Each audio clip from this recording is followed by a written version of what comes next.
Hello and welcome friends, स्वागत है आप सभी का YouTube channel masters in ethical hacking पे। तो दोस्तों, आज का जो टॉपिक है बहुत ही इंपॉर्टेंट है। इंपॉर्टेंट मैं इसलिए कह रहा हूँ क्योंकि आज के इस डिजिटल युग में कोई भी व्यक्ति सुरक्षित नहीं है। जैसा कि अक्सर सुना जाता है, सिक्योरिटी इज़ अ मिथ, और इसमें कोई दो राय भी नहीं है।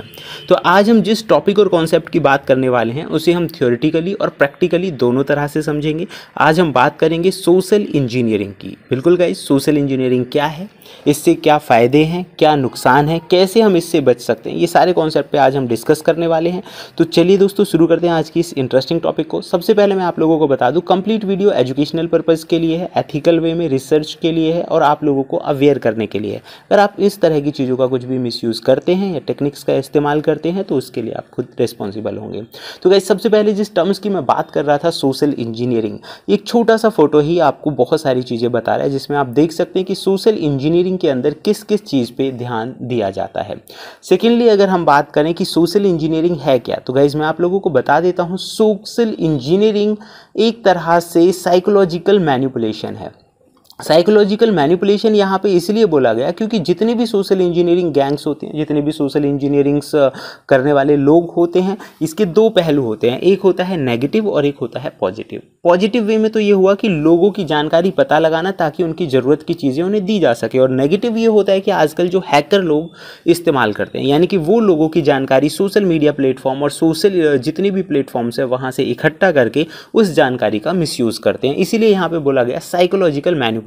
अब साइकोलॉजिकल क्यों बोला गया? क्योंकि वो लोगों की ज़रूरतों का पता लगा लेते हैं, किसको क्या पसंद है, कहाँ जाता है, क्या करता है, किस तरह की चीज़ें खाना पीना पसंद है, किस तरह की चीज़ों को सर्चिंग करना पसंद है, किस तरह की चीज़ें वो खरीदता है, किस तरह की चीज़ों में डील करता है, इन्वेस्ट करता है, ये सारी जानकारी इकट्ठा कर लेते हैं और इस जानकारी का फिर वो फ़ायदा उठाते हैं। इसीलिए इसमें बोला गया साइकोलॉजिकल मैनिपुलेशन। ठीक है, इसमें दूसरी चीज़ें भी हैं, डिसेप्शन भी है, इन्फ्लुएंस इंडिविजुअल और ग्रुप्स भी है, यानी कि ये किसी एक व्यक्ति के लिए भी हो सकता है, किसी ऑर्गेनाइजेशन के लिए भी हो सकता है। थोड़ा और डीप में इसे थोड़ा समझ लेते हैं, जैसे कि इसका असली जो पर्पज़ है, सोशल इंजीनियरिंग की लाइफ साइकिल से आपको थोड़ा आइडिया लग जाएगा। इसमें जो हैकर है वो क्या करते हैं, preparing the ground for attack, यानी कि इन्वेस्टिगेशन करते हैं। इन्वेस्टिगेशन करने का मतलब हुआ कि वो पता लगाते हैं कि उनका जो विक्टिम है, विक्टिम कौन है, और उसके बैकग्राउंड की जानकारी लेना और किस तरह के मेथड और टेक्निक का वो उसके लिए इस्तेमाल करेंगे, ये सारी चीज़ें इन्वेस्टिगेशन पार्ट में आती है। नंबर 2 आता है हुक। हुक में आता है deceiving the victim to gain a foothold, यानी कि सामने वाला जो भी उनका विक्टिम है, जो भी उनका टारगेट है, उसे पूरी तरह से अपने अंडर कंट्रोल में ले लेना, किसी भी तरह से, चाहे वो साइकोलॉजिकल हो, इमोशनल हो, कोई भी टेक्निक्स वो लगा के उसे अपने कंट्रोल में ले लेते हैं। उसके बाद आता है प्ले। प्ले का मतलब होता है कि उससे ज़रूरी जानकारी चुराना, और फाइनली होता है एग्जिट, अपने काम होने के बाद वहाँ से रिमूव हो जाना, निकल जाना। इसे हम एग्जाम्पल के जरिए समझेंगे ताकि आप लोगों को ये जो कॉन्सेप्ट है वो थोड़ा और अच्छे से समझ में आ जाए। जनरली ये लोग सोशल इंजीनियरिंग के दौरान क्या करते हैं कि मान लीजिए जैसे आपने हनी ट्रैप्स इस तरह के नाम जनरली सुने होंगे, जिसमें क्या करते हैं कि कुछ जो बॉयज़ हैं, हैकर हैं, अटैकर हैं, या मैलिशियस इंटेंशंस रखने वाले जो लोग हैं, वो गर्ल्स के नाम से आईडी बना लेते हैं, किसी कंपनी के नाम से, किसी फर्म के नाम से, या चैटिंग प्लेटफॉर्म के नाम से आईडी या एप्लीकेशन या वेबसाइट बना लेते हैं, जिसका असली पर्पज़ होता है आपकी जानकारी चुराना। दूसरा सबसे बड़ी बात क्या होती है कि वो आपको पूरी तरह से ट्रस्ट दिलाते हैं। ट्रस्ट यहीं पे साइकोलॉजी, यानी ह्यूमन साइकोलॉजी के साथ खेलना यहीं से शुरू होता है, और उसके बाद आप यहाँ पे फिर क्या करेंगे, ट्रस्ट दिलाने के बाद जो उनका काम है, जैसे कि मान लीजिए आपके पास कोई एप्लीकेशन सेंड उन्होंने कर दी है, कोई वेबसाइट का लिंक भेज दिया है, या कोई फेक कोई भी हो सकता है, इमेज है, वीडियो है, ऑडियो है, कुछ भी भेज दिया है, क्योंकि आप सभी जानते हैं ये सारी जो पॉलिसीज़ हैं जिनकी मदद से आपके डेटा को कैप्चर किया जा सकता है, और इनके जो मीडियम है, जैसे आप यहाँ पे पढ़ सकते हैं, ईमेल से भी कर सकते हैं, फेस टू फेस मिलके भी कर सकते हैं, टेलीफोन के जरिए, एसएमएस के जरिए, पेपर मेल के जरिए, स्टोरेज मीडिया हो सकता है, पेन ड्राइव वगैरह, इस तरह की कोई भी चीज़ हो गई। तो वो मल्टीपल मेथड्स और उन चीज़ों का इस्तेमाल करते हैं। उनका असली गोल होता है फाइनेंशियल गेन करना, अनऑथराइज्ड एक्सेस लेना, या फिर आपकी सर्विसेज को डिसरप्ट करना। ये सारा उनका मेन पर्पज़ होता है। रेपुटेशन खराब करना भी एक उनका गोल हो सकता है। तो गाइज, ये कुछ ऐसे कॉन्सेप्ट थे जिनके बारे में मैंने आपको बताया कि वास्तव में सोशल इंजीनियरिंग क्या है। अब जैसे कि हम बात कर रहे थे साइकोलॉजी के बारे में, कि साइकोलॉजिकल वो प्ले करते हैं। मान लीजिए किसी गर्ल्स के नाम से आईडी बना ली, या किसी बहुत बड़ी कंपनी के नाम से आईडी बना ली, और बोल दिया कि भाई ये मेरी वेबसाइट है या मेरा फेसबुक है, इसको आप फॉलो करिए। तो फेसबुक को फॉलो करने के नाम के लिए आपको बोला गया है, तो आप बोलेंगे कि कोई नहीं भाई, फॉलो करने से मेरा कुछ नुकसान नहीं होगा, क्योंकि जब आप उस पर ट्रस्ट करने लगोगे तो ये कोई बहुत बड़ी बात नहीं रह जाती है। या बोले कि भाई जीमेल का मैं लिंक भेज रहा हूँ, आप अपना लॉगिन हो जाइए या फिर जीमेल का इस्तेमाल कर लीजिए यहाँ तक पहुँचने के लिए, तो आप उस पर ट्रस्ट कर चुके हो।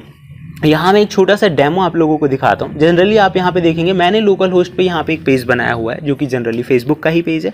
अब जनरली होगा क्या कि जैसे ही आप इस पे अपनी जो भी जानकारी है यहाँ पे चेक करने वाले हैं, जो भी चीज़ें आप यहाँ पे देंगे, जैसे कि मैंने यहाँ पे एक नंबर जो है वो यहाँ पे लिख दिया है, या ईमेल मैं यहाँ पे लिख देता हूँ। मैंने यहाँ पे लिखा rahul6789@gmail.com। तो हमने यहाँ पे जो भी है एक जीमेल लिख दिया, और पासवर्ड आप कितना भी कॉम्प्लिकेटेड यहाँ पे रख सकते हैं। आप देखेंगे बहुत बड़ा जो पासवर्ड है स्पेशल वर्ड्स के साथ यहाँ पे रखा गया है। तो उसके बाद हमने कर दिया लॉगिन। तो लॉगिन करने के बाद अब आप ये कहेंगे फेसबुक क्रेडेंशियल कैप्चर, ये हमने लिखा हुआ है इसलिए ऐसा दिखा रहा है। तो दैट मीन्स कि आप देखेंगे वहाँ पे वो जो पेज है वो गायब हो चुका था, वो वहाँ पे हमें नहीं मिला है। तो सेम वे कई बार क्या होता है कि हम दोबारा से लॉगिन करने की कोशिश करते हैं उसी चीज़ को। तो अब यहाँ पे ये सबसे बड़ी जो बात है, जो भी चीज़ें और जो इन्फॉर्मेशन आप यहाँ पे प्लेस कर रहे हैं वो इन्फॉर्मेशन जा कहाँ रही है। जैसे कि मैंने बताया कि एक डेमो पेज है, ठीक है, वो सारी चीज़ें एक्टिविटीज़ हम नहीं कर सकते हैं यहाँ पे, कुछ रीजन और रेस्ट्रिक्शंस होते हैं। इस तरह के कामों को करने के लिए और भी बहुत सारे मेथड्स का इस्तेमाल किया जा सकता है। बहुत सारे एजुकेशनल पर्पज़ के लिए बनाए गए टूल्स हैं, उनका भी वो इस्तेमाल करते हैं। और जैसे कि मैंने आपको बताया खुद की उनकी वेबसाइट्स भी हो सकती हैं।